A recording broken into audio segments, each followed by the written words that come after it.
Hello friends, welcome to Drona Academy. Good evening to all. இந்த video பதிவுல நம்ம பார்க்க போறது என்ன அப்படின்னா பத்தியிலிருந்து வினாக்கள் கேட்பாங்க இல்லையா, அது சார்ந்த வினாக்கள். அப்புறம் 6ஆம் வகுப்புல இருக்கக்கூடிய கலைச்சொற்கள், யூனிட் 7ல இருக்கக்கூடிய அறிஞர்கள்ல ஊவேசா, லக்குவனார், அப்புறம் தேப்பு மீனாட்சி சுந்தரனார் இவங்க சார்ந்த வினாக்கள். இது எல்லாம் சேர்த்து டோட்டலா ஒரு 50 கொஸ்டின் நம்ம இந்த லைவ் டெஸ்ட்ல பார்க்க போறோம். ஸோ நம்ம பார்க்கக்கூடிய இந்த 50 கொஸ்டினும் உங்களுக்கு ரொம்ப யூஸ்ஃபுல்லா இருக்கும். ஸோ இந்த லைவ் டெஸ்ட்டை முழுமையாக அட்டன் பண்ணுங்க. வீடியோவோட முடிவுல டெஸ்ட்ல நீங்க என்ன மார்க் வாங்கிருக்கீங்க அப்படிங்கிற உங்களோட மார்க்ஸை கமெண்ட்ஸ்ல லீவ் பண்ணுங்க. ஓகேவா? சரி, எல்லாம் ரெடி அப்படின்னா கையில ஒரு பேப்பர் பேனா எடுத்துட்டு ஒரு தம்ஸ் அப் மட்டும் போட்டுருங்க. நம்ம கொஸ்டின்ஸ்குள்ள போயிடலாம். ஓகே, ரெடியா? Okay, question பார்த்தரலாம். ஃபர்ஸ்ட் பாருங்க, பத்தியிலிருந்து கொஸ்டின் கேட்பாங்க இல்லையா, அதுதான் நம்ம பார்க்க போறோம். பத்தியில இருந்த அந்த வினாவிற்கான சரியான விடையை தேர்ந்தெடு அப்படின்னு கொடுத்துருக்காங்க. ஒன்றும் இல்லை, ஒரு பேராகிராஃப் கொடுத்துருக்காங்க. அந்த பேராகிராஃப் சார்ந்து கீழே வந்து கொஸ்டின்ஸ் இருக்கும். ஸோ அந்த பேராகிராஃப்குள்ள தான் அந்த கொஸ்டினுக்கான ஆன்சர் இருக்கும். ஸோ நம்ம அதை தான் பார்க்க போறோம். ஃபர்ஸ்ட் இந்த பேராகிராஃப் பாருங்க.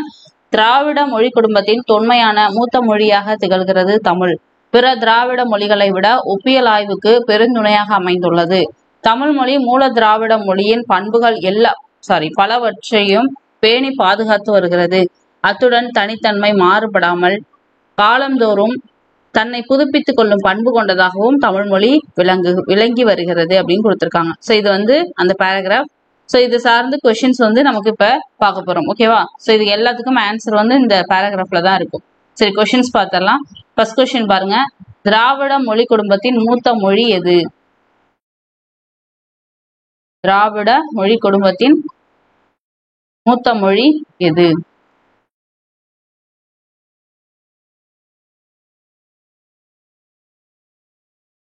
இதுக்கு ஆன்சர் வந்து பாத்தீங்க அப்படின்னா இந்த பேராகிராஃப் பாருங்க.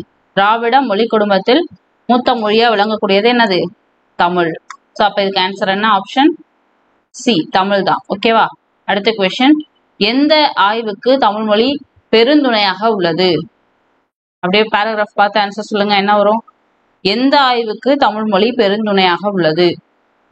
ஆப்ஷன்ஸ் வந்து ஒப்பியல், செழுமை, வளமை, சீர்மை. எந்த ஆய்வுக்கு பெருந்துணையாக உள்ளது? ஒப்பியல் ஆய்வு. ஓகேவா? அப்ப இதுக்கு ஆன்சர் என்ன? Option A. அடுத்த கொஸ்டின், தமிழ் மொழி எத்தகைய பண்பு கொண்டுள்ளது? மறையும், புதுப்பித்தல், விட்டு கொடுத்தல், வளருதல்.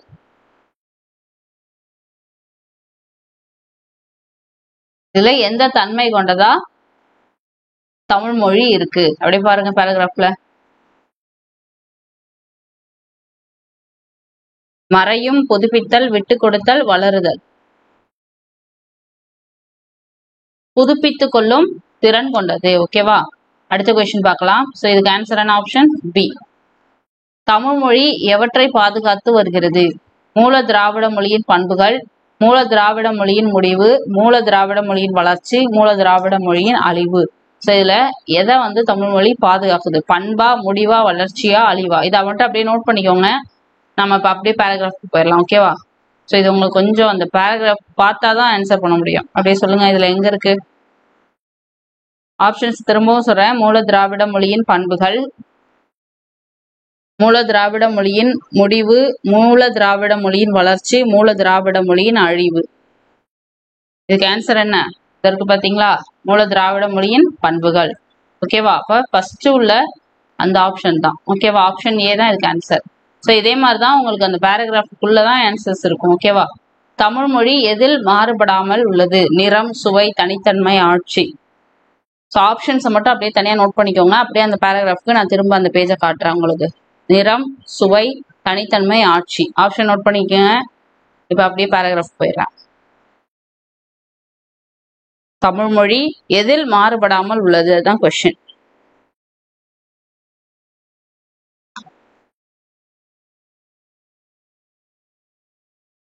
தனித்தன்மையில மாறுபடாம இருக்கு. ஓகேவா?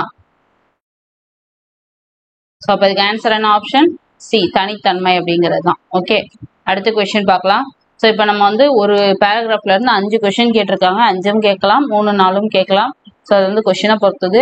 ஸோ இப்போ நமக்கு வந்து 5 கொஸ்டின்ஸ் இதில் கொடுத்துருக்காங்க. 5க்குமே நம்ம பேராகிராஃப்குள்ளேயே இருந்து ஆன்சர் எடுத்திருக்கோம். ஓகேவா? இது மாதிரி தான் உங்களுக்கு கொஸ்டின்ஸ் வந்து இருக்கும். சரி, செகண்ட் கொஸ்டின், பொருந்தாத இணை எது என காண்க. டச் ஸ்கிரீன் தொடுதிரை, வாய்ஸ் சர்ச் குரல் தேடல், சர்ச் என்ஜின் தேடுபொறி, ஆப், இணையம். இதுல எது வந்து பொருந்தாத இணை?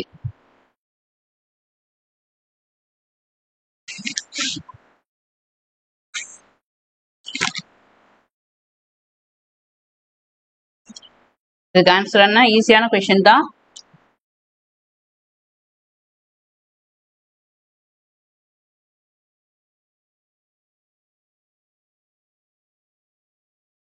பொருந்தாத இணை என்னது? ஆப்ஷன் டி, ஆப், இணையம் அப்படிங்கிறது தான் பொருந்தாது. மற்றதெல்லாம் கரெக்டா இருக்கு. ஓகே, அடுத்த கொஸ்டின். ஸோ இப்போ அடுத்தது நம்ம பேராகிராஃப் சார்ந்த கொஸ்டின் தான் பார்க்க போறோம். ஸோ இந்த பேராகிராஃபை நல்லா ரீட் பண்ணிட்டு அது கீழே என்னென்ன கொஸ்டின்ஸ் இருக்கோ அதை நம்ம பார்த்துடலாம். ஓகேவா? ஃபர்ஸ்ட் பேராகிராஃபை ரீட் பண்ணிடலாம். உரைநடையை படித்து வினாக்களுக்கு விடையை தேர்ந்தெடு. தமிழ்நாட்டின் தேசிய பறவையாக மரகத புறா விளங்குகிறது. இப்பறவை மலை காடுகளிலும் அடர்ந்த ஈரமான இடங்களிலும் வாழ்கின்றதுன்னு வரும். இப்பறவையின் இறக்கைகள் மரகத பச்சை நிறத்தில் இருக்கும். மரகத புறா பறப்பதனை விட நிலத்தில் நடப்பதையே மிகவும் விரும்புகிறது. இப்பறவைகள் விதைகள், பழங்கள், பல்வேறு வகையான தாவரங்களை விரும்பி உண்ணும். ஸோ எதை உண்ணும், அதோட ஒவ்வொரு இதையும் அப்படியே நோட் பண்ணிட்டே வாங்க. பேராகிராஃபை நல்லா உள்வாங்கி படிச்சாதான் கீழே நீங்க வந்து ஒவ்வொரு கொஸ்டின் படிக்கும் பொழுதும் டக்கு டக்குன்னு ஆன்சர் எடுக்கணும்னா ஃபர்ஸ்ட் ஒரு டைம் கொஸ்டின் அந்த பேராகிராஃப் ரீட் பண்ணும்பொழுதே நல்லா நிதானமா வாசிச்சிடணும். அப்பதான் உங்களுக்கு அதை ஃபர்ஸ்ட் மண்டையில ஏற்றிட்டு அப்புறம் கீழே உள்ள கொஸ்டின்ஸை பார்க்கணும். நீங்க கொஸ்டின்ஸை பார்த்துட்டு ஒவ்வொரு கொஸ்டினுக்கும் பேராகிராஃப் பார்க்க வந்தீங்க அப்படின்னா என்ன ஆகும்? டைம் வேஸ்ட் ஆகும். இப்போ வந்து முடிஞ்ச வரை கொஞ்சம் டைம் எடுத்து இந்த பேராகிராஃபை நல்லா ரீட் பண்ணிட்டு அப்புறம் கொஸ்டின்ஸை பார்க்கறது உங்களுக்கு நிறைய நேரத்தை மிச்சம் பண்ணி கொடுக்கும். ஓகேவா? இப்பறவை மரங்களில் கூடு கட்டி முட்டையிடுகிறது. இப்பறவையின் முட்டை மஞ்சள் கலந்த வெண்ணிறத்தில் காணப்படும். இப்பறவை எளிதாக பறக்கக்கூடிய வகையில் உள்ளது. ஸோ இந்த பேராகிராஃபை நல்லா ரீட் பண்ணிட்டீங்களா? சரி, இப்போ கொஸ்டின்ஸ் பார்க்கலாம். நான் இனிமேல் வந்து பேராகிராஃபை கம்மியாக தான் காட்ட போறேன். கொஸ்டினை வந்து இப்போ நம்ம பார்க்க போறோம். ஓகேவா? தமிழ்நாட்டில் தேசிய பறவை மயில், காகம், மைனா, மரகத புறா. ஃபர்ஸ்ட் லைன்லேயே இதுக்கு ஆன்சர் இருந்தது. தமிழ்நாட்டின் தேசிய பறவை மரகத புறா. தமிழ்நாட்டின் தேசிய பறவை வாழும் இடங்கள், அதாவது மரகத புறா வாழக்கூடிய இடங்கள் மலை, மலைக்காடு, பள்ளத்தாக்கு, பாலைவனம். என்ன வரும் சொல்லுங்க? Very good.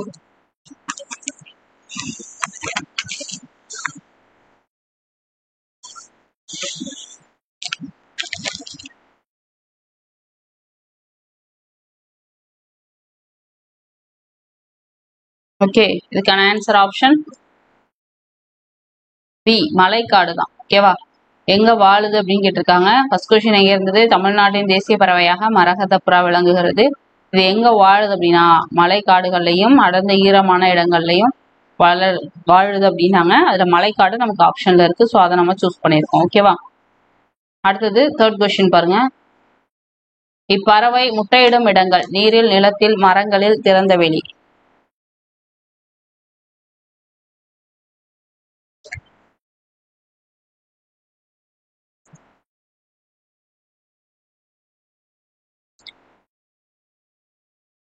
அந்த பறவை வந்து எங்க முட்டையிடும்? பேராகிராஃப் காட்டவா?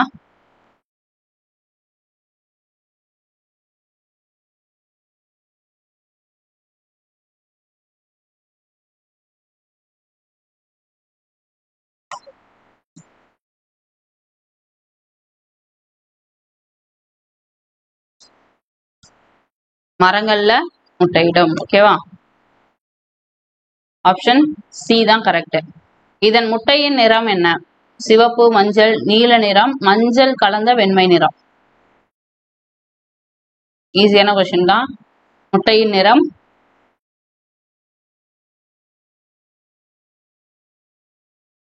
ஆப்ஷன் டி, மஞ்சள் கலர்ந்த வெண்மை நிறம். பார்த்துடலாமா? இது பாருங்க. ஓகேவா? முட்டை மஞ்சள் கலந்த வெண்ணிறத்துல இருக்கும். அடுத்து அஞ்சாவது கொஸ்டின் இருக்கா? இருக்கு. இப்பறவையின் இறக்கைகளோட நிறம் என்ன? அதாவது முட்டையோட நிறம் பார்த்துட்டோம். அடுத்து ரெக்கையோட நிறம் என்ன? சிவப்பு, மரகத பச்சை, நீலம், கருமை. நம்ம மேல என்ன படிச்சதா ஞாபகம் இருக்கு? மரகத புறா, மரகத பச்சை நிறம் ரகுகள் இருக்கும். ஓகேவா, ஆப்ஷன் பி தான் இதுக்கு ஆன்சர். ஓகே, அடுத்த கொஸ்டின், பத்தியை படித்து விடை எழுதுக. ஸோ பேராகிராஃபை நல்லா வாசிச்சுட்டு அது கீழே இருக்கக்கூடிய கொஸ்டின்ஸை பார்க்கலாம். ஓகே, ஃபர்ஸ்ட் பேராகிராஃப் பாருங்க. நலமான உடலுக்கு 2 வேளை சிற்றுண்டியும் 1 வேளை நிறைவான உணவும் போதுமானது. காலை உணவை தவிர்த்தல் கூடாது. இரவெல்லாம் வெற்றுக்குடலுடன் இருந்த உடலுக்கு குளிர்ச்சியான உணவு மிகவும் நல்லது. மதிய உணவில் காய்கறி, கீரைகள் ஆகியவற்றை அதிக அளவு சேர்த்து கொள்ள வேண்டும். அரிசி உணவை அளவாக உண்ண வேண்டும். மிகுதியான காரத்தையும் உப்பையும் தவிர்க்க வேண்டும். சரியான நேரத்திற்கு உணவை உட்கொள்ள வேண்டும். இரவு எளிமையான உணவை எடுத்துக்கொள்ள வேண்டும். இவையே உடல்நலம் பேணும் வழிமுறை அப்படின்னு கொடுத்துருக்காங்க. ஸோ பேராகிராஃபை திரும்ப ஒரு தடவை நல்லா பார்த்துக்கோங்க. நான் கொஸ்டின்ஸ்க்கு போயிடலாம்.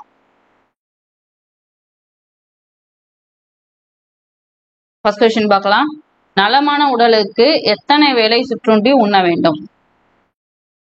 நல்லா கொஸ்டின் பேராகிராஃபை நல்லா கவனிச்சிருந்தீங்கன்னா ஆன்சர் பண்ணலாம். கொஸ்டின் தெளிவா இருக்கு. நலமான உடலுக்கு எத்தனை வேளை சிற்றுண்டி உண்ண வேண்டும் தான் கேட்டிருக்காங்க. எத்தனை வேளை உணவு உண்ணணும்னு கேட்கல. சரியா?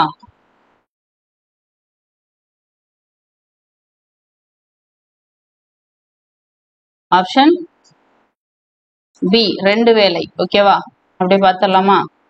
2 வேளை சிற்றுண்டி, 1 வேளை நிறைவான உணவு. ஓகேவா, அடுத்த கொஸ்டின் பாருங்க. இரவெல்லாம் வெற்றி குடலோட இருந்த அந்த உடலுக்கு எந்த மாதிரியான உணவு சிறந்தது அப்படின்னு கேட்குறாங்க. குளிர்ச்சியான உணவு, சூடான உணவு, இனிப்பான உணவு, கசப்பான உணவு. அதெல்லாம் ஈஸியான கொஸ்டின் தான் இல்லையா? இப்போ பேராகிராஃப்ல இருந்து டக்கு டக்குன்னு ஆன்சர் எடுத்து நம்ம போட்டுட்டு போயிடலாம். இதுக்கெல்லாம் டைம் வேஸ்ட் பண்ணவே கூடாது. இதுக்கு ஆன்சர் ஆப்ஷன் ஏ, குளிர்ச்சியான உணவு. நம்ம பார்த்தோம் இல்லையா? அடுத்த கொஸ்டின், உணவில் அதிக அளவு சேர்க்க வேண்டியவைகள் யாவை? உப்பு, சர்க்கரை, மிளகு, காய்கறிகள். எதை உணவுல அதிக அளவு சேர்த்துக்கணும்னு சொல்லியிருந்தாங்க?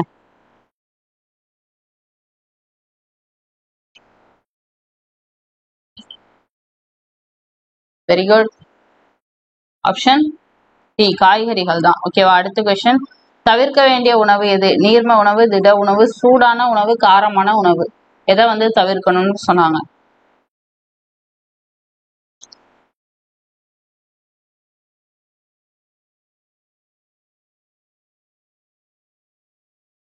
ஆப்ஷன் டி, காரமான உணவு. ஓகே, அடுத்தது, உடல் நலம் பேணும் வழிமுறைகளுள் ஒன்று. நேரம் மாறி உண்ணுதல், சரியான நேரத்திற்கு உணவுதல், இரவு மட்டும் உண்ணுதல், பகல் நேரம் உண்ணுதல். இதுல எது சரியான அந்த வழிமுறை உடல் நலம் பேணுறதற்கு? உடல் நலம் பேணுதல்னா உடல் நலத்தை காப்பது அப்படின்னு கூட சொல்லலாம்.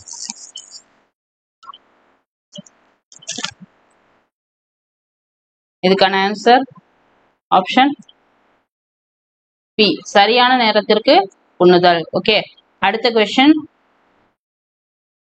மறுபடியும் ஒரு பேராகிராஃப் தான் பார்க்க போறோம். ஸோ இதுல இருந்து கொஸ்டின் பார்க்க போறோம். ஓகேவா, கீழ்காணும் பத்தியை படித்து வினாக்களுக்கு விடையை தேர்ந்தெடு. விரிவான கருத்தை சுருக்க சொல்வதே பழமொழியின் சிறப்பு. சான்றாக சுத்தம் சோறு போடும் என்னும் பழமொழி தரும் பொருளை காண்போம். சுத்தம் நோயற்ற வாழ்வை தரும். உடல் ஆரோக்கியமே உழைப்புக்கு அடிப்படை. உழைத்து தேடிய பொருளினால் உணவு, உடை, உறவிடம் ஆகியவற்றை பெறுகிறோம். இவை அனைத்திற்கும் சுத்தமே அடிப்படை. இவ்விரிந்த கருத்து சிறு அடிகோடுக்குள் அடங்கியுள்ளது அப்படின்னு சொல்லியிருக்காங்க. இப்போ இதுதான் பேராகிராஃப். ஓகேவா, பேராகிராஃபை திரும்ப வேணா ஒரு தடவை படிச்சுக்கோங்க. இப்ப இதுக்கான கொஸ்டின்ஸ் என்னன்னு பார்க்கலாம். ஓகேவா, ஒரே ஒரு கொஸ்டின் தான் கொடுத்துருக்காங்க. என்ன அப்படின்னா, பழமொழியின் சிறப்பு டேஷ் சொல்வது. விரிவாக சொல்வது, சுருக்க சொல்வது, பழமொழியை சொல்வது, பல மொழிகளில் சொல்வது.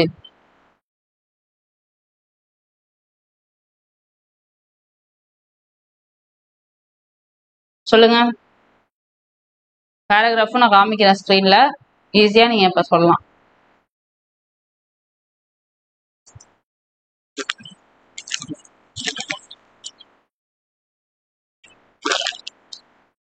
இதுக்கான ஆன்சர் ஆப்ஷன்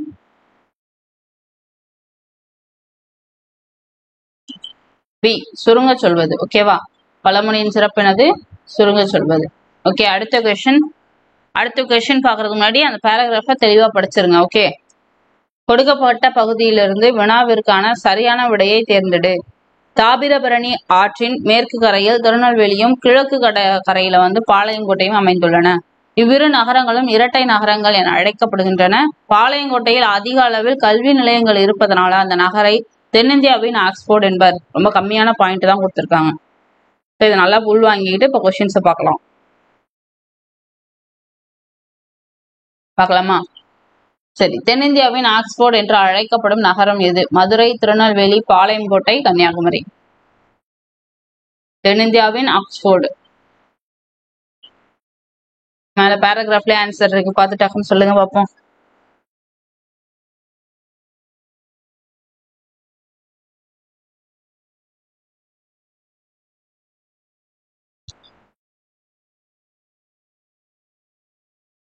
ஆப்ஷன்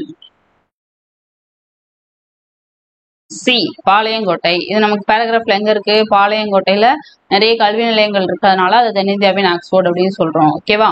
அடுத்தது, தாமிரபரணி ஆற்றின் மேற்கு கரையில் அமைந்துள்ள நகரம் எதுன்னு கேட்டிருக்காங்க. கோவில்பட்டி, திருநெல்வேலி, மதுரை, பாளையங்கோட்டை. நம்ம பேராகிராஃப்ல பார்த்தோம், கிழக்கு கரையில ஒன்றும் மேற்கு கரையில ஒன்றும் அமைஞ்சிருக்குன்னு சொல்லி. ஸோ இந்த கொஸ்டினுக்கு என்ன ஆன்சர்?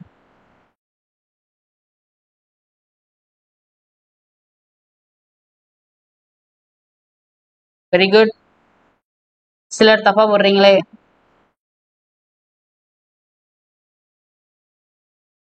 ஆப்ஷன்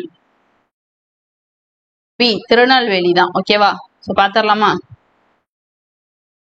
தாமிரபரணி ஆற்றின் மேற்கு கரையில திருநெல்வேலி அமைந்துள்ளது, கிழக்கு கரையில பாளையங்கோட்டை அமைந்துள்ளது. ஓகேவா? அடுத்தது, பாளையங்கோட்டை தாமிரபரணி ஆற்றின் டேஷ் கரையில் அமைந்துள்ளது. இப்பதான் பார்த்தோம். கிழக்கு, மேற்கு, வடக்கு, தெற்கு. என்ன வரும்?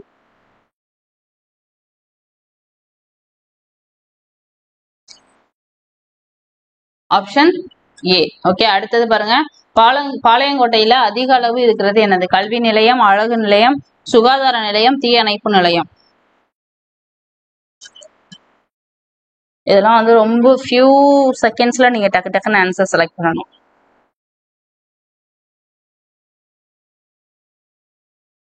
ஆப்ஷன் ஏ கல்வி நிலையங்கள் தான் அதிகமா இருக்கும், அதனாலதான் நம்ம தென்னிந்தியாவின் ஆக்ஸ்போர்ட்னு சொன்னோம். ஓகேவா? அடுத்த கொஸ்டின் பாருங்க. இரட்டை நகரங்கள் என அழைக்கப்படுபவை திருநெல்வேலியும் கன்னியாகுமரியும், திருநெல்வேலியும் தூத்துக்குடியும், திருநெல்வேலியும் பாளையங்கோட்டையும், திருநெல்வேலியும் மதுரையும். ஸோ எதை இரட்டை நகரங்கள்னு சொன்னோம்?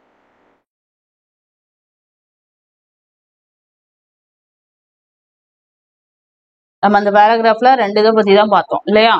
ஸோ அப்போ option C Tirunelveli, Palayamkottai. Okay, அடுத்த கொஸ்டின். கீழ்கண்ட பத்தியை படித்து வினாவிற்குரிய சரியான விடையை தேர்ந்தெடு. உலக அறிவை நாம் பெறுவதற்கு பாடநூல்கள் மட்டும் போதாது, பல்துறை சார்ந்த நூல்களை தேடி படிக்க வேண்டும். அதற்கு துணை புரிவன நூலகங்களே ஆகும். நூலகங்கள் மாவட்ட நூலகம், கிளை நூலகம், ஊர்ப்புற நூலகம், பகுதி நேர நூலகம், தனியார் நூலகம் என பல வகைப்படும். ஆசியாவிலேயே 2வது பெரிய நூலகம் சென்னையில் உள்ள அண்ணா நூற்றாண்டு நூலகம் ஆகும். இது தரைத்தளத்தோடு 8 அடுக்குகளை கொண்டுள்ளது. இதன் பரப்பளவு மட்டும் 8 ஏக்கர் ஆகும். ஸோ பேராகிராஃப் இன்னொரு தடவை நல்லா பார்த்துக்கோங்க, கொஞ்சம் டைம் வேணா தரேன். ஓகே, சரி, இப்ப கொஸ்டின்ஸ் பார்க்கலாம்.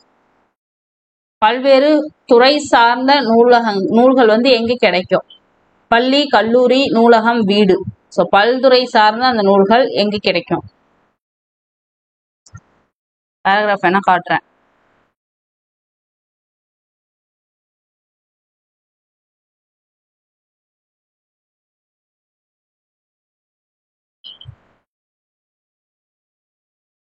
ஆப்ஷன் சி நூலகம். ஓகேவா? அடுத்தது, கிராமங்களில் இயங்கும் நூலகம் எது? மாவட்ட நூலகம், கிளை நூலகம், தனியார் நூலகம், ஊர்ப்புற நூலகம்.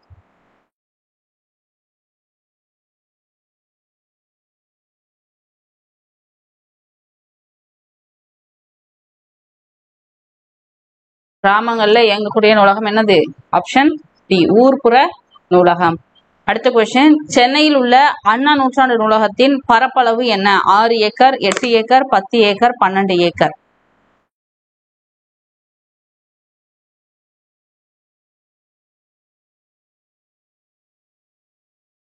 இதுக்கு ஆன்சர் ஆப்ஷன் பி 8 ஏக்கர். இன்னொன்னு 8 அடுக்குகள். ஓகேவா? அண்ணா நூற்றாண்டு நூலகம் ஆசியாவின் 2வது பெரிய நூலகம், 3வது பெரிய நூலகம், 4வது பெரிய நூலகம், 5வது பெரிய நூலகம்.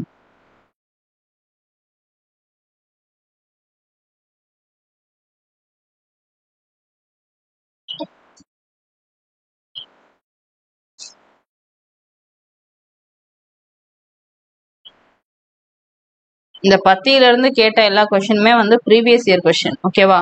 ஸோ அதனால இப்படிதான் உங்களுக்கு கொஸ்டின்ஸ் இருக்கும் அப்படிங்கிற ஒரு கிளாரிட்டி வந்து கண்டிப்பா கிடைக்கும். இதுக்கு ஆன்சர் வந்து ஆப்ஷன் ஏ, இரண்டாவது பெரிய நூலகம். ஓகே, அடுத்த பேராகிராஃப் பாருங்க. 10ல இருந்து வினாவிற்கு சரியான விடையை தேர்ந்தெடுக்க. கப்பல் பல்வேறு வகையான உறுப்புகளை கொண்டது உடையது. எறா, பருமல், வங்கு, கூம்பு, பாய்மரம், சுக்கான், நங்கூரம் போன்றவை கப்பலின் உறுப்புகளுள் சிலவாகும். கப்பலின் முதன்மையான உறுப்பாகிய அடிமரம் எறா எனப்படும். குறுக்கு மரத்தை பருமல் என்பர். கப்பலை செலுத்துவதற்கும் உரிய திசையில் திருப்புவதற்கும் பயன்படும் முதன்மையான கருவி சுக்கான் எனப்படும். கப்பலை நிலையாக ஓரிடத்தில் நிறுத்தி வைக்க உதவும் உறுப்பு நங்கூரம் ஆகும். சமுக்கு என்னும் ஒரு கருவியையும் கப்பல்களில் பயன்படுத்தினர் என்று கப்பல் சாத்திரம் அப்படிங்கிற ஒரு நூல் வந்து சொல்லுது. பேராகிராஃபை இன்னொரு தடவை வேணா நல்லா படிச்சுக்கோங்க.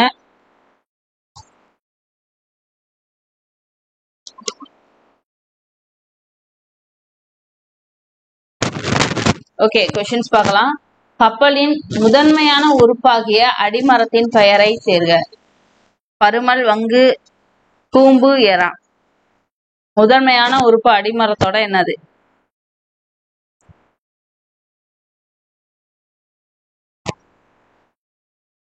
ஆப்ஷன் பேராகிராஃப் வேணா பாருங்க. முதன்மையான உறுப்பு அடிமரம் என்னது? ஆப்ஷன் டி, எறா. ஓகேவா? அடுத்த கொஸ்டின் பாருங்க. கப்பலை செலுத்துவதற்கும் உரிய திசையில் திருப்புவதற்கும் பயன்படக்கூடிய முதன்மையான கருவி என்ன? பருமல், எறா, சுக்கான், கூம்பு. திசை காட்டியா இதை பயன்படுத்துவாங்க. ஸோ கொஸ்டின்ஸ் வந்து எப்படி கேட்டிருக்காங்கன்னு பார்த்தீங்களா? இது வந்து ஸ்கூல் புக்ல எங்கேயோ இருக்கக்கூடிய ஒரு பேராகிராஃப். பின்னாடி இருக்கிறத தான் கேட்பாங்கன்னு இல்லை. ஸோ இது மாதிரி உள்ள இருந்து உங்களுக்கு வந்து கொஸ்டின்ஸ் வந்து கேட்கலாம்.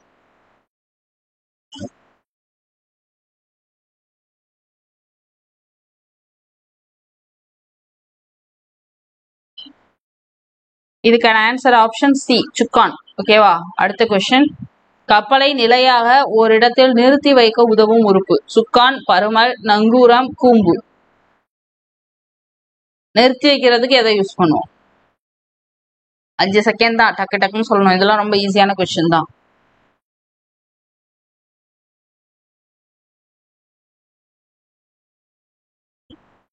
நிறுத்தி வைக்க நங்கூரம். ஓகேவா?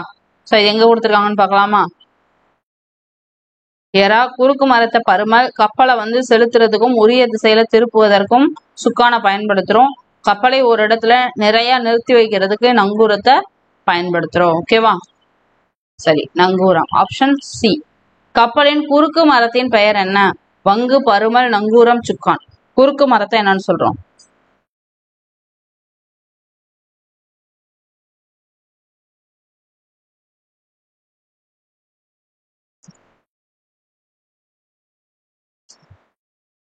பருமல். ஓகேவா? Option B. அடுத்த கொஸ்டின். கப்பல்களில் பயன்படுத்தும் ஒரு கருவியாக கப்பல் சாஸ்திரம் அந்த நூல் வந்து எதை சொல்லுது? சமுக்கு, எறா, பருமல், கூம்பு.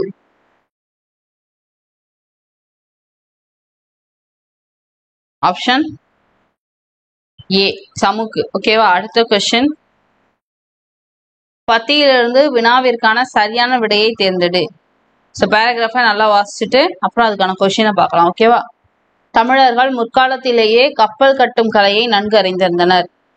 இதுவும் அதே கப்பல் கட்டும் கலையில இருந்தா வந்திருக்கு, ஆனா வேற பேராகிராஃப். ஓகேவா? கப்பல் கட்டும் கலைஞர்களை கம்மியர் என்று அழைக்கப்பட்டனர். இதனை களஞ்சை கம்மியர், வரியன கூவி என்னும் மணிமேகலை அடியால் அறியலாம். தண்ணீரால் பாதிப்படையாத மரங்களையே கப்பல் கட்ட பயன்படுத்தினர். நீர்மட்ட வைப்பிற்கு வேம்பு, இலுப்பை, புன்னை, நாவல் போன்ற மரங்களை பயன்படுத்தினர். பக்கங்களுக்கு தேக்கு, வெண்தேக்கு போன்ற மரங்களை பயன்படுத்தினர். நீளம், அகலம், உயரம் ஆகியவற்றை தச்சுமுலம் என்னும் நீட்டளவையால் கணக்கிட்டனர். பெரிய படகுகளின் முன்பக்கத்தை யானை, குதிரை, மறுபடியும் குதிரை அன்னம்னு வந்திருக்கு. ஸோ அவங்க எப்படி கொடுத்துருக்காங்கன்னா யானை, குதிரை, குதிரை அன்னம் அப்படின்னு கொடுத்துருக்காங்க போல. ஆனா இதுல குதிரை ரிப்பீட் ஆயிருக்குன்னு நினைக்கிறேன். ஸோ வந்து அதை எடுத்துக்கோங்க. யானை, குதிரை, அன்னம் முதலியவற்றின் தலையை போன்று வடிவமைப்பதும் உண்டு. கரிமுக அம்பி, பரிமுக அம்பி என இவை அழைக்கப்பட்டன. ஸோ இதுதான் பேராகிராஃப். இன்னொரு தடவை வேணா பார்த்துக்கோங்க. ஃபர்ஸ்ட்ல இருந்து ஒரு தடவை ஃபுல்லா ரீட் பண்ணிக்கோங்க. இதுக்கான கொஸ்டின் தான் அப்புறம் பார்க்கலாம்.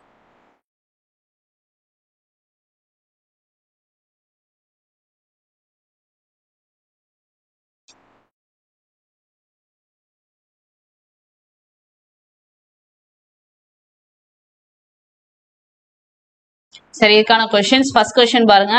கப்பல் கட்டும் கலையை மணிமேகலை எவ்வாறு அழைக்கிறது? மணிமேகலை நூல் வந்து கப்பல் கட்டும் கலையை எப்படி சொன்னிச்சு? களம், கம்மியர், கூவி, கூட்டம்.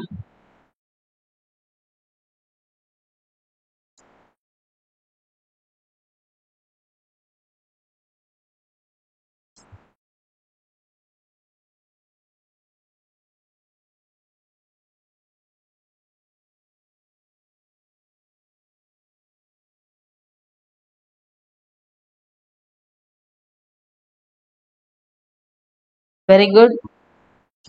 ஆப்ஷன் பி கம்மியர் அப்படிங்கிறது தான். ஓகேவா? தச்சுமுலம் அப்படிங்கிறது என்ன? முகத்தல் அளவையா, எண்ணல் அளவையா, நீட்டல் அளவையா, கணக்கல் அளவையா? தச்சுமுலம் அப்படிங்கிறது.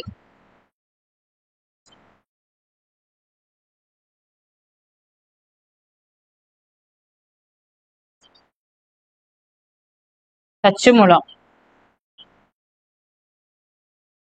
ஆப்ஷன் சி நீட்டல் அளவை. ஓகேவா? அடுத்த கொஸ்டின். கீழ்காணும் பத்தியிலிருந்து வினாவிற்கான சரியான விடையை தேர்வு செய்க. இதுதான் அந்த பேராகிராஃப். நல்லா பார்த்துக்கோங்க. மக்கள் வாழ்வில் பிறந்தது முதலாக நடத்தப்படுகின்ற நிகழ்வுகளில் விழா தனக்கென்று ஒரு தனியிடம் பெறுகிறது. மனித மாண்புகளை எடுத்துரைக்கும் விழா பண்பாட்டின் வெளிப்பாடாகவும் திகழ்கிறது. அவ்வகையில் புகார் நகரோடு அதிகம் தொடர்புடையதாக திகழ்ந்த இந்திர விழா சிலப்பதிகாரத்திலும் மணிமேகலையிலும் விவரிக்கப்படுகிறது. இந்திர விழாவின் போது தெருக்களில் புதிய மணலை பரப்பினர். நிழல் தரும் ஊர் மன்றங்களில் நல்லென பற்றி சொற்பொழிவாற்றினர். இவ்விழா 28 நாட்கள் நடைபெற்றன. ஸோ திரும்ப ஒரு தடவை வாசிச்சுக்கோங்க. நம்ம கொஸ்டின் பார்க்கலாம்.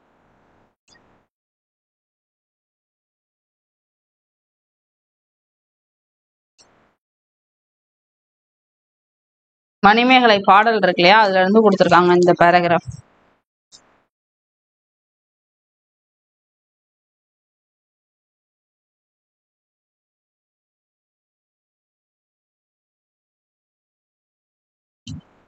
ஓகே, இதுக்கான கொஸ்டின்ஸ் பார்த்தலாம். ஃபர்ஸ்ட் பாருங்க. மக்கள் வாழ்வில் பிறந்தது முதலாக நடத்தப்படும் நிகழ்வுகளில் தனியிடம் பெறுவது எது? விளையாட்டு, விழா, ஆடல், பாடல்.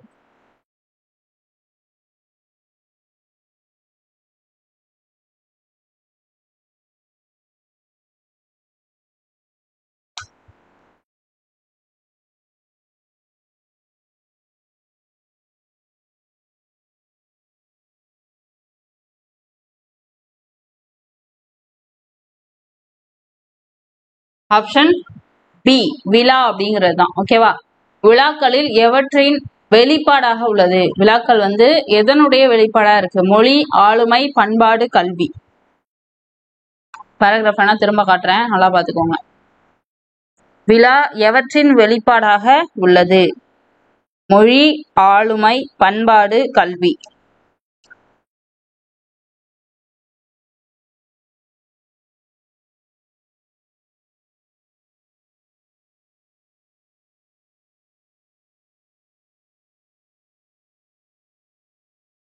Very good. ஆப்ஷன் சி பண்பாடு அப்படிங்கிறது தான். ஓகே, அடுத்த கொஸ்டின். இந்திர விழாவின் போது தெருக்களில் பரப்பப்பட்டது யாது? பூக்கள், புதுமணல், பொடிகள், வாசனை திரவியங்கள். ஸோ இதுல வந்து எதை வந்து பரப்புனாங்க? திரும்ப கொஸ்டின் காமிக்கிறேன். கொஸ்டினை நான் வாசிக்கிறேன், அதை நீங்க கேட்டுட்டு என்ன ஆன்சர் வரும்னு சொல்லுங்க. ஓகேவா? இந்திர விழாவின் போது தெருக்களில் பரப்பப்பட்டது யாது? பூக்கள், புதுமணல், பொடிகள், வாசனை திரவியங்கள். Very good. ஆப்ஷன் பி புதுமணல். ஓகேவா? அடுத்த கொஸ்டின். கீழ்கண்ட பத்தியினை படித்து வினாவிற்கான சரியான விடையை தேர்ந்தெடு. ஆசியாவிலேயே மிக பழமையான நூலகம் என்ற புகழுக்குரியது தஞ்சை சரஸ்வதி மகால் நூலகம். இந்திய மொழிகள் அனைத்திலும் உள்ள ஓலைச்சுவடிகள் இங்கு பாதுகாக்கப்படுகின்றன. உலக அளவில் தமிழ் நூல்கள் அதிகம் உள்ள நூலகம் கன்னிமரா நூலகமே. இது சென்னை எழும்பூரில் அமைந்துள்ளது. இந்தியாவில் தொடங்கப்பட்ட முதல் பொது நூலகம் என்ற பெருமைக்கு உரியது. திருவனந்தபுரம் நடுவண் நூலகம். ஓகேவா, முதல் நூலகம் அப்படிங்கிறது எது? திருவனந்தபுரம் நடுவண் நூலகம். கொல்கத்தாவில் 1836ஆம் ஆண்டு அந்த ஆண்டுல தொடங்கப்பட்டு 1953ஆம் ஆண்டு பொதுமக்களுடைய பார்வைக்கு கொண்டு வரப்பட்டதுதான் தேசிய நூலகம். இதுதான் இந்தியாவினுடைய மிகப்பெரிய நூலகம். இது ஆவண காப்பக நூலகமாகவும் திகழ்கிறது. உலகின் மிகப்பெரிய நூலகம் என்ற பெருமையை தாங்கி நிற்பது அமெரிக்காவில் உள்ள லைப்ரரி ஆஃப் காங்கிரஸ். ஸோ இது நீங்க அங்க ஸ்கூல் புக்லாம் படிச்சிருப்பீங்க. தனித்தனியா ஒவ்வொரு நூலகத்தை பத்தியும் ரொம்ப தெளிவா கொடுத்துருப்பாங்க. ஆனா நமக்கு இங்க கொஸ்டின்ஸ் எப்படி கொடுத்துருக்காங்கன்னு பாத்துக்கோங்க. ஓகேவா, எல்லாத்தையும் சேர்த்து கொடுத்துருக்காங்க. இப்போ இதுல இருந்து நம்ம கொஸ்டின் கேட்க போறாங்க. ஃபர்ஸ்ட் கொஸ்டின், ஆனா எல்லாத்துக்குமே மேல ஆன்சர் இருக்கதான் போகுது. ஓகேவா, நம்ம அதை பார்த்தே ஆன்சர் எடுத்துடலாம். சரி, ஃபர்ஸ்ட் கொஸ்டின் பாருங்க. உலக அளவில் தமிழ் நூல்கள் அதிகம் உள்ள நூலகம் எது? இப்பதான் பார்த்தோம். சரஸ்வதி மகால் நூலகம், கன்னிமரா நூலகம், திருவனந்தபுரம் நடுவண் நூலகம், தேசிய நூலகம்.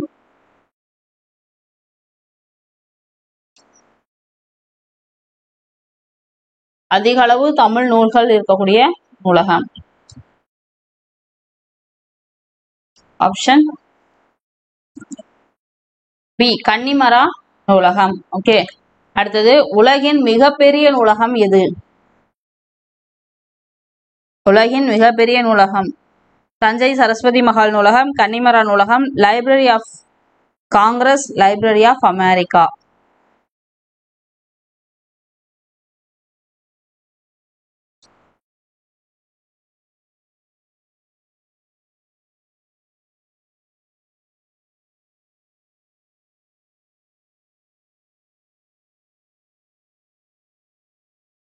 அமெரிக்காவில் உள்ள லைப்ரரி ஆஃப் காங்கிரஸ். ஓகேவா, உலகின் மிகப்பெரிய நூலகம் என்னது? Library of Congress. இது எங்க இருக்கு? அமெரிக்கால இருக்கு. ஓகே, அடுத்த கொஸ்டின். பின்வரும் பத்தியை படித்து வினாவிற்கேற்ற விடையளிக்கவும். காமராசரின் வீட்டிற்குள் ஒரு சிறுவனும் அவனுடைய தங்கையும் நுழைய முயன்றனர். ஊழியர் அவர்களை தடுப்பதை காமராசர் கவனித்தார். உடனே அவர்களை உள்ளே அழைத்தார். யாரை பார்க்க வந்தீங்க என்று அன்புடன் வினவினார்.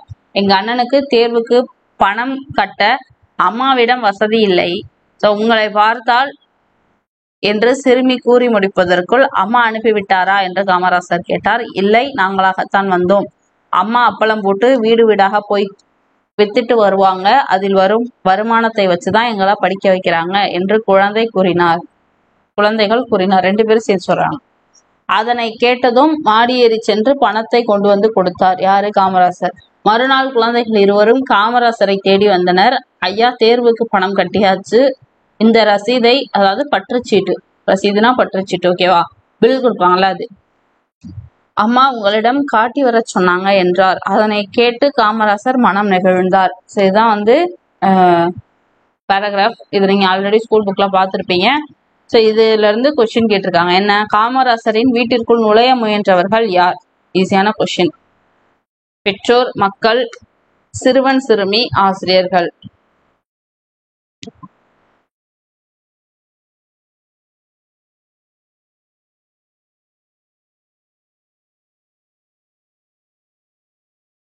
வீட்டிற்குள் நுழைய முயன்றது ஆப்ஷன் சி, சிறுவன் சிறுமி. மறுநாள் குழந்தைகள் வந்ததும் காமராசர் மனம் எப்படி இருந்தது? மகிழ்ந்தார், நெகிழ்ந்தார், துன்பப்பட்டார், கோபப்பட்டார்?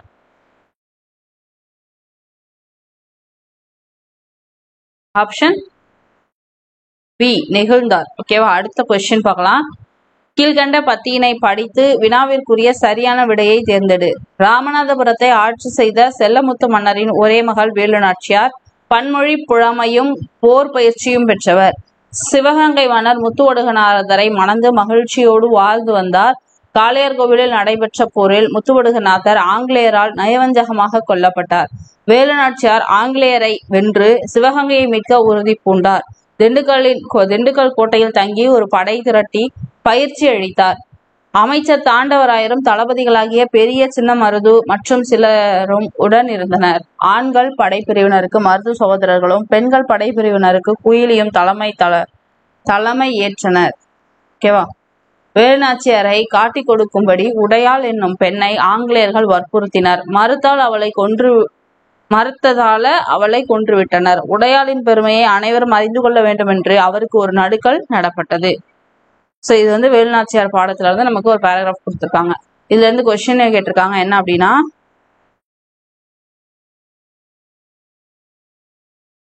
ராமநாதபுரத்தை ஆண்ட மன்னர் யார்? செல்லமுத்து, வேலுநாச்சியார், முத்துவடுகநாதர், மருதுபாண்டியர். Option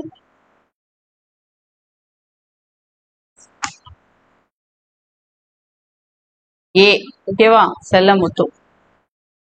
செல்லமுத்துன்றதுதான் answer. வேலுநாச்சியாரை பத்தி தான் நம்ம படிக்கிறோம். அவரோட வேலுநாச்சியாருடைய கணவர் பெயர் தான் வந்து முத்துவடுகநாதர். அவருக்கு வேலுநாச்சியாருக்கு உதவி செஞ்சவங்க மருது சகோதரர்கள். ஓகேவா? அடுத்த பேராகிராஃப் பாருங்க. கீழ்காணும் பத்தியினை படித்து வினாவிற்கான சரியான விடையை தேர்ந்தெடு. நெல்லை மாநகரில் உள்ள தெருக்கள் பல அதன் பழமைக்கு சான்றாக உள்ளன. காவற்புரை தெரு என்று ஒரு தெரு உள்ளது. காவற்புரை என்றால் சிறைச்சாலை. அரசரால் தண்டிக்கப்பட்டவர்கள் இங்கு சிறை வைக்கப்படுவதால் இப்பெயர் பெற்றது. மேலவீதியை அடுத்து கூழைக்கடை தெரு உள்ளது. கூளம் என்பது தானியத்தை குறிக்கும். கூழைக்கடை தெரு என்பது கூழக்கடை அப்படிங்கிறது தான் மருவி என்னவாயிட்டு? கூழை கடையாயிட்டு. ஓகேவா? கூழக்கடை தெரு என்பது மருவி கூழைக்கடை தெரு என வழங்கப்படுகிறது. அக்கச்சாலை என்பது அணிகலன்களும் பொற்காசுகளும் உருவாக்கக்கூடிய இடம். முற்காலத்தில் பொன் நாணயங்கள் உருவாக்கும் பணியாளர்கள் வாழ்ந்த பகுதி இந்த அக்கச்சாலை தெரு என்னும் பெயரில் அமைந்துள்ளது. நெல்லை நகரின் மேற்கே பேட்டை என்னும் ஊர் உள்ளன. வணிகம் நடைபெறும் பகுதியை பேட்டை என வழங்குதல் பண்டைய மரபு. இப்பகுதி முன்பு பெருவணிகம் நடைபெற்ற இடமாக இருந்திருக்க வேண்டும். பாண்டிய மன்னர் நின்றசீர் நெடுமாறனை நெல்லை நகர மக்கள் எதிர்கொண்டு வரவேற்ற இடம் பாண்டியபுரம் எனவும், அவன் தேவியாகிய மங்கையர்க்கரசி மகளிர் எதிர்கொண்டு வரவேற்ற இடம் திருமங்கை நகர் என்றும் வழங்கப்படுகின்றன. இவ்வளவுதான். இது வந்து கொஸ்டின் கேட்டிருக்காங்க. காவற்புரை என்றால் என்ன? சிறைச்சாலை, காவற்சாலை, காவலர், அரசர்.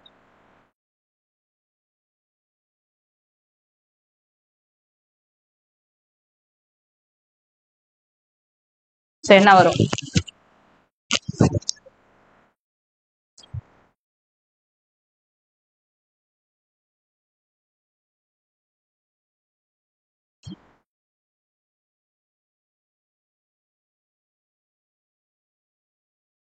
Very good. சிறைச்சாலை அப்படிங்கிறது தான் ஆன்சர். காவற்புரை அப்படிங்கிறது சிறை வைக்கப்பட்டவங்களுக்கான அந்த இடம்.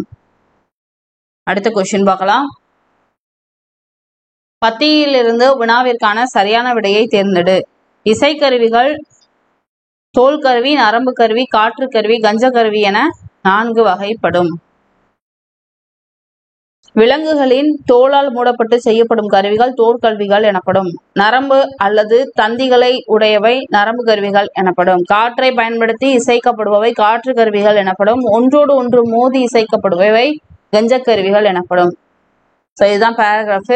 இதுல இருந்து நமக்கு ஒரே ஒரு கொஸ்டின் தான் கேட்டிருக்காங்க. என்ன அப்படின்னா,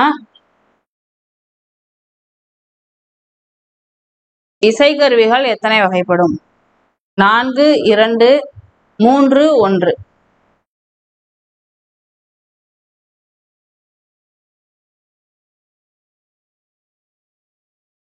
ஃபர்ஸ்ட்லயே இருக்கு 4 வகைப்படும். ஓகேவா? ஆப்ஷன் ஏ தான் ஆன்சர்.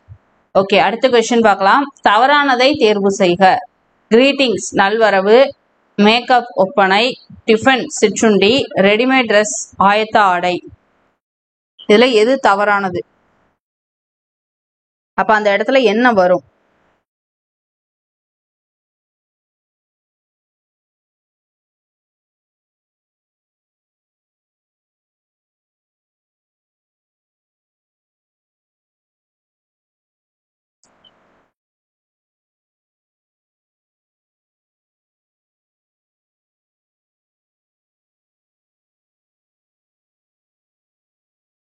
இதுக்கு ஆன்சர் என்ன? ஆப்ஷன் ஏ, கிரீட்டிங்ஸ் அப்படிங்கிறது நல்வரவு கிடையாது. நல்வரவுனா என்னது? வெல்கம் வரணும். ஓகேவா?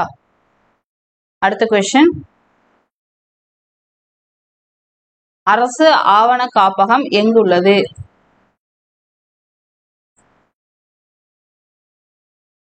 மதுரை, சென்னை, தஞ்சாவூர், திருச்சி.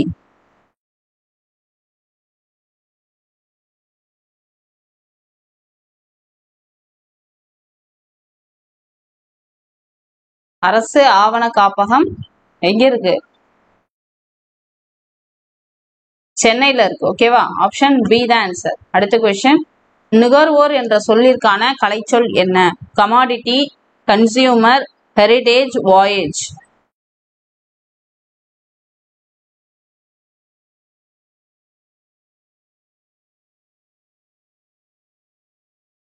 நுகர்வோர் என்ற சொல்லிற்கான கலைச்சொல் என்ன?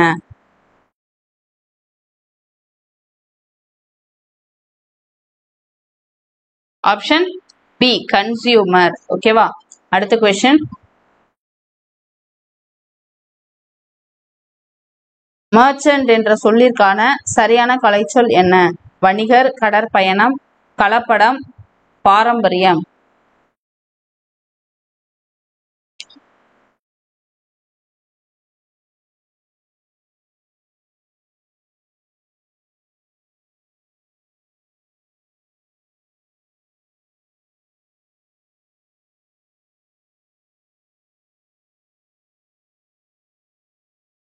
மர்ச்சன்ட் அப்படின்னா என்ன வரும்? ஆப்ஷன் ஏ வணிகர். ஓகேவா? அடுத்த கொஸ்டின், பொறுத்துக. கண்டம், வலசை, வானிலை, புவியீர்ப்பு புலம். இத சரியா அந்த கலைச்சொல்லோட பொருத்தி என்ன ஆன்சர் வரும்னு சொல்லுங்க. Migration, continent, gravitation field, weather. Options வந்து இருக்கு. 4 ஆப்ஷன் இருக்கு, கீழே 3 ஆப்ஷன் இருக்கு. ஸோ நான் அந்த சைடில் எழுதுறேன், அதை பார்த்துட்டு என்ன ஆன்சர்னு சொல்லுங்க. ஓகேவா? ஏ இங்க இருக்கு.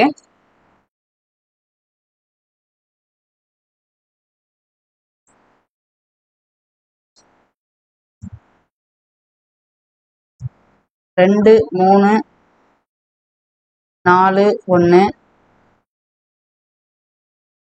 1, 2, 4, 3. டி வந்து 2, 1, 4, 3. ஸோ இதுக்கு என்ன வரும்?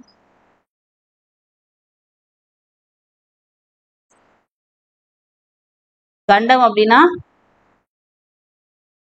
காண்டினென்ட். ஓகேவா? வலசைனா என்ன வரும்? மைக்ரேஷன்.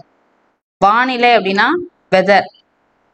புவியீர்ப்பு புலம்னா கிராவிடேஷன் ஃபீல்டு. அப்ப 2, 1, 4, 3 தான் ஆன்சர். ஆப்ஷன் டி தான் ஆன்சர். ஓகேவா?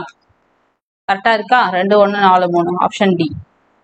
ஓகே, அடுத்த கொஸ்டின், உலக தமிழ் ஆராய்ச்சி நிறுவனம் எங்கு அமைந்துள்ளது?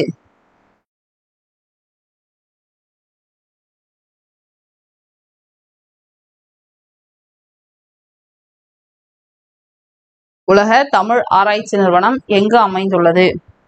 சென்னை, மதுரை, கோவை, தஞ்சாவூர். ஆப்ஷன் ஏ சென்னை தான் ஆன்சர். ஓகேவா? அடுத்த கொஸ்டின், உவேசா அவர்கள் பதிப்பித்த நூல்களில் பொருந்தாதது எது? சீவசிந்தாமணி, சிலப்பதிகாரம், மணிமேகலை, ஆத்திச்சூடி. ஸோ அவர் வந்து நிறைய நூல்கள் பதிப்பிச்சிருப்பாரு. அதுல எது வந்து பொருந்தாதது?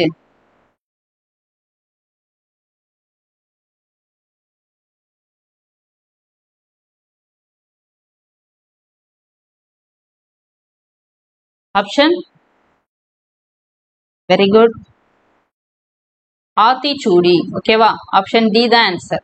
அடுத்த கொஸ்டின், உவேசா அவர்கள் தன்னுடைய வாழ்க்கை வரலாற்றை எந்த இதழில் எழுதினார்? குமுதம், ஆனந்த விகடன், தினகரன், தினமணி. எதுல எழுதினாரு? இது முக்கியமான கொஸ்டின், நிறைய தடவை ரிப்பீட்டடா கேட்டிருக்காங்க. ஓகேவா?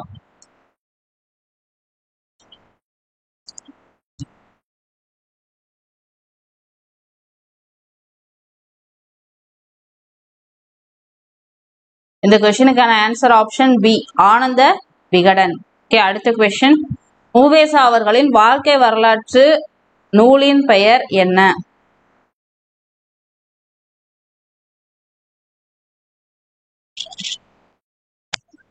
என் கதை, என் சரிதம், என் சரித்திரம், என் வாழ்க்கை. அவருடைய அந்த வாழ்க்கை வரலாற்று நூலோட பெயர் வந்து என்ன?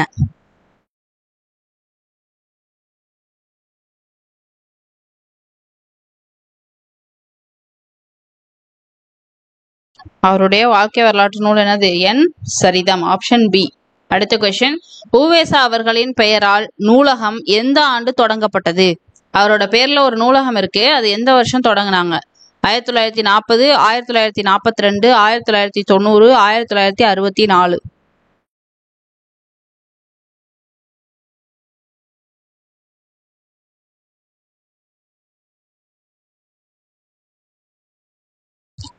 Very good. Option B 1942. ஓகேவா? அடுத்த கொஸ்டின், உவேசா அவர்களின் பெயரால் தொடங்கப்பட்ட அந்த நூலகம் 1942 தொடங்கினாங்க இல்லையா, அந்த நூலகம் எங்கு உள்ளது?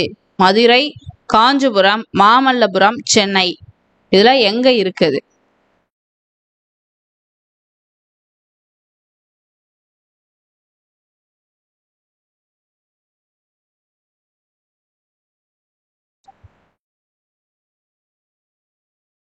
Option D Chennai. ஓகேவா? அடுத்த கொஸ்டின், உவேசா அவர்களுக்கு அஞ்சல் தலை நடுவண் அரசு வெளியிட்ட ஆண்டு என்ன? உவேசாவுக்கு அஞ்சல் தலை வெளியிட்டிருப்பாங்க. ஓகேவா? அது எந்த வருஷம்? 2000, 2002, 2006, 2005.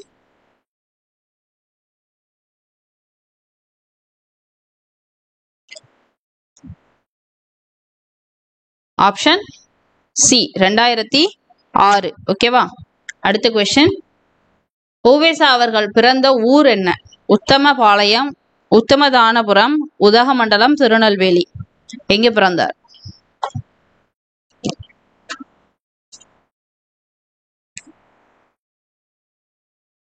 ஆப்ஷன் ஏ பி கன்ஃபியூஸ் ஆறீங்க போலயே. உவேசா அவர்கள் பிறந்த ஊர் ஆப்ஷன் பி உத்தம தானபுரம். ஓகேவா? அடுத்த கொஸ்டின், உவேசா அவர்களை நாம் டேஷ் என அன்போடு உரிமையோடும் அழைக்கிறோம்? தமிழ் தாத்தா, தேச தந்தை, நாடக தந்தை, தாத்தா. சோ இதுல என்ன சொல்லி நம்ம அவரை வந்து அன்போடும் உரிமையோடும் அழைக்கிறோம்?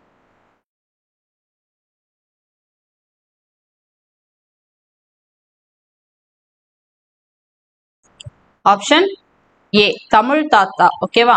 அடுத்த கொஸ்டின், வித்யாரம்பம் அப்படிங்கிற அந்த சொல் வந்து எதனோடு தொடர்புடையது? கல்வி பயிற்சி, கல்வி தொடக்கம், தாழை மடல், எழுத்து பயிற்சி.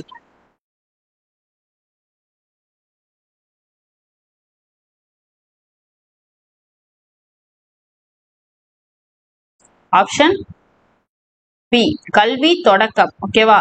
ஆரம்பம்னு இருக்கு இல்லையா, அப்ப தொடக்கம்னு ஞாபகம் வச்சுக்கோங்க. ஓகே. அடுத்த கொஸ்டின், மஞ்சள் குடிப்பாட்டி மையிட்டு முப்பாலும் மிஞ்ச புகட்ட மிக வளர்ந்தாய் என்று கூறும் நூல் எது? மஞ்சள் குழிப்பாட்டி மையிட்டு முப்பாலும் மிஞ்ச புகட்ட மிக வளர்ந்தாய்.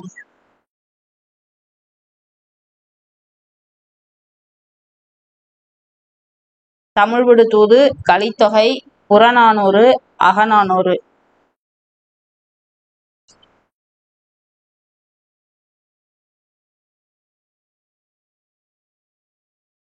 இந்த வரிகள் எங்க இருக்கு அப்படின்னா தமிழ் விடு தூது. Option A. ஓகே. அடுத்த கொஸ்டின், வினோதல் வினாயவை விடுதல் என்றிவை கடனா பொலினே மடநனி இகக்கும். இந்த வரிகள் உள்ள நூல் எது? நன்னூல், தமிழ் விடு தூது, ஆத்திச்சூடி, திருக்குறள்.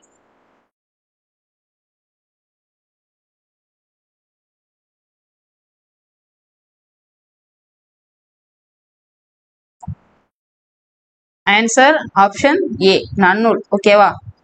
அடுத்த கொஸ்டின், உவேசா அவர்கள் தொகுத்த இலக்கிய கட்டுரையின் தலைப்பு என்ன? உயிர் மீட்சி, உயிர் கிளர்ச்சி, உயிர் குணங்கள், உதவி கரங்கள். அவரோட இலக்கிய கட்டுரைக்கு பேர் என்ன?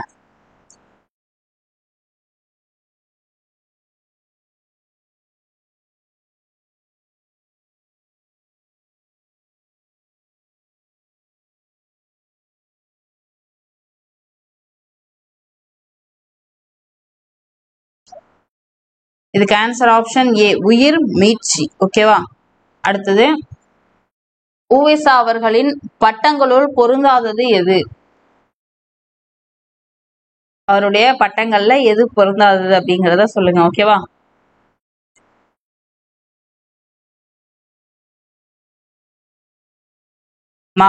மகோபாத்தியாய, திராவிட வித்யாபூஷணம், தாஷிணாத்திய கலாநிதி, தமிழ் தலைவர். இதுல எது அவருடைய பட்டத்துல பொருந்தாதது?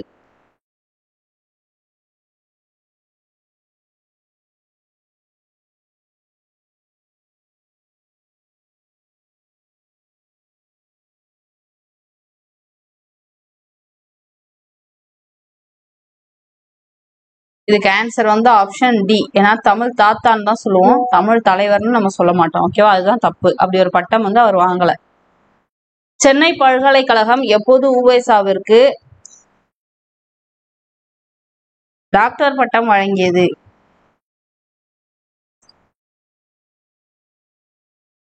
1942, 1932, 1930, 1973.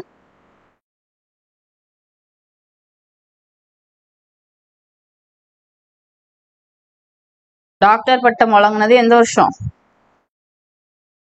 1932. ஓகே, அடுத்த கொஸ்டின். சி. இலக்குவனார் அவர்களோட காலம் என்ன? 1908, 1972, 1909 இருந்து 1973 வரைக்கும், 1910 இருந்து 80 வரை, 1902 இருந்து 1970 வரை. இதுல எது அவரோட சரியான காலம்?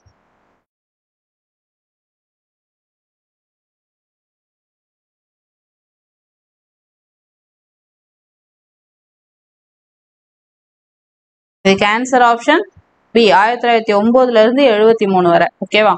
அடுத்த கொஸ்டின். சி. இலக்குவனார் அவர்கள் பிறந்த வாய்மேடு எங்கு உள்ளது? வாய்மை மேடு.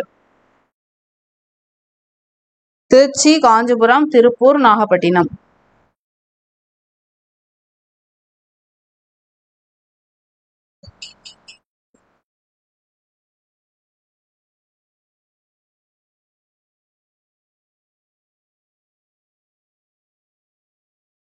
இதுக்கு ஆன்சர் ஆப்ஷன் டி, நாகப்பட்டினம். ஓகேவா? அடுத்த கொஸ்டின். பொருந்தாதது எது? கர்ம வீரர் காமராசர், தமிழகத்தில் நாம், அமைச்சர் நான், எழிலரசி அல்லது காதலின் வெற்றி. இதுல எது பொருந்தாதது அப்படின்றத சொல்லுங்க. ஓகேவா?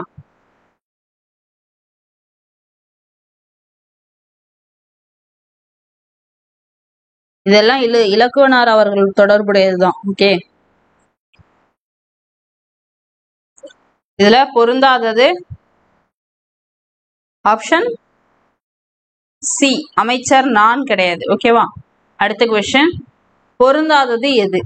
செந்தமிழ் மாமணி, பயிற்சி மொழி காவலர், குறள்நெறி காவலர், இலக்கிய செம்மல். இதுல பொருந்தாதது எது?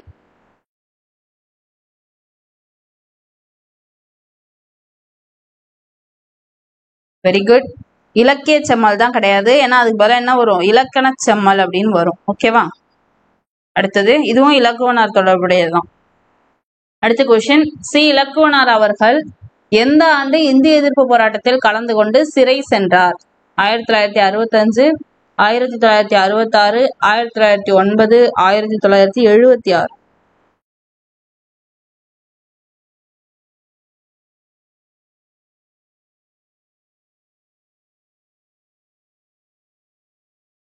ஆயிரத்தி 1965. ஓகேவா? Option A. அடுத்த கொஸ்டின். தேப்போமி அவர்களுடைய காலம் என்ன? 1901 இருந்து 1990 வரைக்குமா, 1901 to 1980, 1902 to 1980, 1903 இருந்து 1970. தேப்போமி மீனாட்சி சுந்தரனா?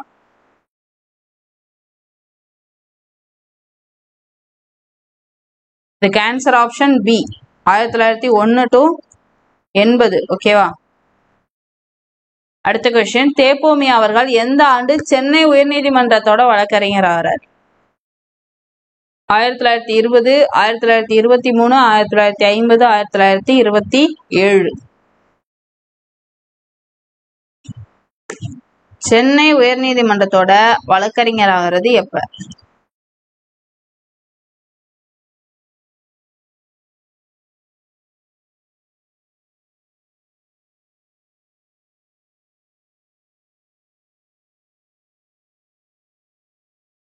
இதுக்கு ஆன்சர் வந்து ஆப்ஷன் பி 1923. ஓகேவா? அடுத்த கொஸ்டின், மாண்டிசோரி பள்ளியை நிறுவியவர் யார்?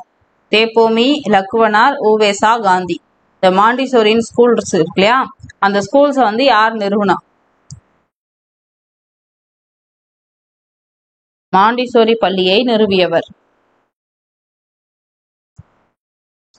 Option A தேப்போ Meenakshi Sundaranar. அடுத்த கொஸ்டின், தேப்போமி அவர்கள் எந்த ஆண்டு கலைமாமணி பட்டம் பெற்றார்?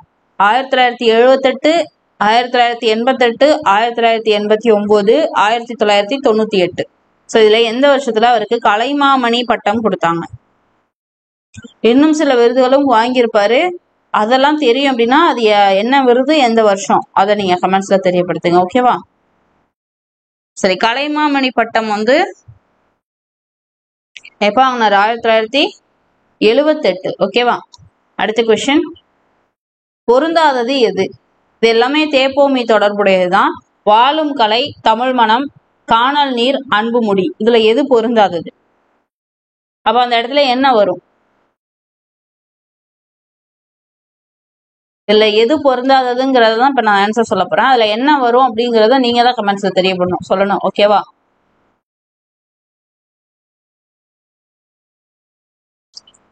ஓகே, பொருந்தாதது எது? ஆப்ஷன் சி காணல் நீர் அப்படிங்கிறது தான் பொருந்தாதது. அப்ப அந்த இடத்துல என்ன வரும் சொல்லுங்க. அடுத்த கொஸ்டின், பொருந்தாதது எது? கல்வி சிந்தனைகள், தமிழ்மொழி வரலாறு, மொழியியல் கோட்பாடுகள், பிறந்தது எப்படியோ. இதுல எது பொருந்தாதது?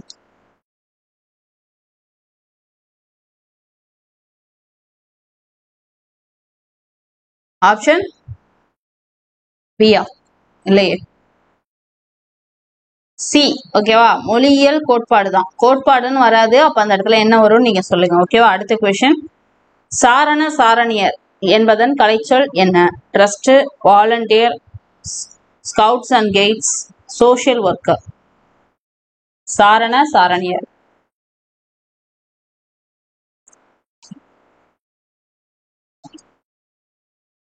இதுக்கான answer option C scouts and guides. ஈஸியான கொஸ்டின் தான். அடுத்தது, வாலண்டியர் என்பதன் கலைச்சொல் என்ன? அறக்கட்டளை, தன்னார்வலர், சமூக பணியாளர், இளம் செஞ்சிலுவை சங்கம்.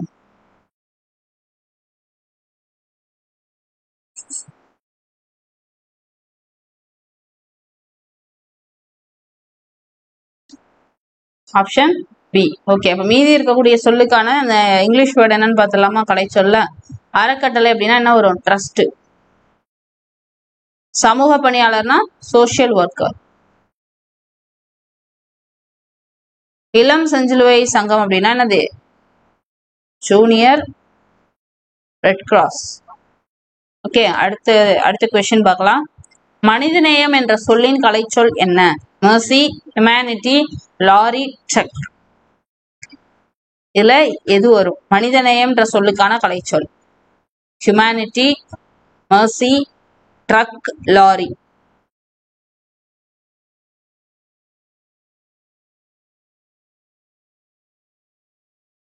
மனித நேயம்னா என்னது? ஆப்ஷன் பி ஹியூமனிட்டி அப்படிங்கிறது தான். ஓகே, அடுத்த கொஸ்டின், டிரான்ஸ்பிளான்டேஷன் என்ற சொல்லின் கலைச்சொல் என்ன? கருணை, சரக்குந்து, நோபல் பரிசு, உறுப்பு மாற்று அறுவை சிகிச்சை. டிரான்ஸ்பிளான்டேஷன்.